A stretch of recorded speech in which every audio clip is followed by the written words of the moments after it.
మిరాయి మూవీకి పాజిటివ్స్ చూస్తే first positive quality of the VFX. Baahubali తర్వాత చాలా విఎఫ్ఎక్స్ సినిమాలు మనం చూస్తూనే ఉన్నాం. పులిని చూసి నక్క వాతలు పెట్టుకున్నట్టు చాలామంది విఎఫ్ఎక్స్ మూవీస్ తెలుగులో ట్రై చేస్తూనే ఉన్నారు. కొన్నిటికి చాలా రేర్గా కొన్ని సినిమాలు బాగానే ఉంటాయి, కానీ మిగతా సినిమాలు మాత్రం చాలా సిల్లీగా ఇలాంటి విఎఫ్ఎక్స్ అండి ఎంత నాసిరకం అనిపించేలా ఉంటాయి. మొన్న వచ్చిన హరిహర వీరమల్లు వార్ 2 లాంటి మూవీస్ కూడా చాలా నాసిరకం విఎఫ్ఎక్స్ వాడారు.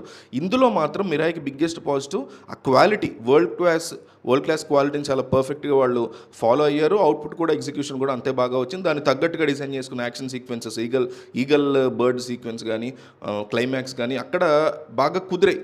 దాంతోపాటు ఇంత మంచి యాక్షన్ సీక్వెన్సెస్కి అండ్ ఇంత మంచి విఎఫ్ఎక్స్కి ఫైట్స్ని చాలా బాగా డిజైన్ చేసుకున్నారు. అదొక బిగ్గెస్ట్ పాజిటివ్. ఈ రెండిటికి గౌరహరి ఇచ్చిన బ్యాక్గ్రౌండ్ మ్యూజిక్ అన్నిటికంటే పెద్ద హైలైట్ సినిమాకి. ఇతను ఈ సినిమాకి సెకండ్ హీరో అని చెప్పాలి, అంత బాగా ఇచ్చాడు. హనుమాన్కి ఇచ్చిన మ్యూజిక్ డైరెక్టర్ దీనికి కూడా ఇచ్చాడు.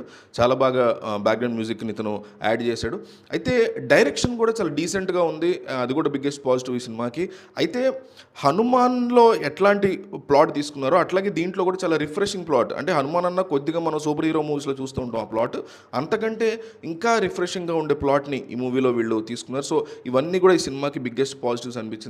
అయితే నెగిటివ్స్ విషయానికి వచ్చేసరికి చాలా ప్రెడిక్టబుల్ అయిపోయింది మూవీ. చాలా చోట్ల నెక్స్ట్ సీన్ ఏం జరుగుతుంది అనేది మనం ఈజీగా గెస్ చేయగలుగుతాం. అయితే ఆ గెస్ చేసేసినా కూడా దాని ఎగ్జిక్యూషన్ని చాలా బాగా తీసుకెళ్ళగలిగాడు. అందువల్ల మనకి డెఫినెట్లీ సినిమా ఆసంతం ఎంజాయ్ చేసేలాగా ఉంటుంది.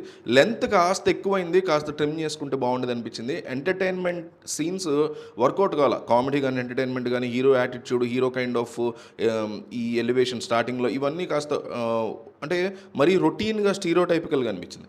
ఇవన్నీ నెగిటివ్స్ పక్కన పెట్టేస్తే ఓవరాల్గా విఎఫ్ఎక్స్ కోసం, యాక్షన్ సీక్వెన్సెస్ కోసం, బ్యాక్గ్రౌండ్ మ్యూజిక్ కోసం ఈ సినిమాని థియేటర్లో మంచి యాంబియన్స్ ఉన్న చోట థియేటర్లో బుక్ చేసుకుని చూడండి. మీరు మీ ఫ్రెండ్స్తో కానీ ఫ్యామిలీతో కానీ చూడొచ్చు, బాగా ఎంజాయ్ చేస్తారు సినిమాని. ఖచ్చితంగా ఒక హనుమాన్ లాంటి మరొక సెన్సేషనల్ మూవీ అవుతుంది ఇది. మంచి కలెక్షన్స్ కూడా వస్తే బ్రేక్ ఈవెన్ చాలా ఈజీగా అయ్యే ఛాన్సెస్ ఉన్న ఒక మంచి చిత్రం.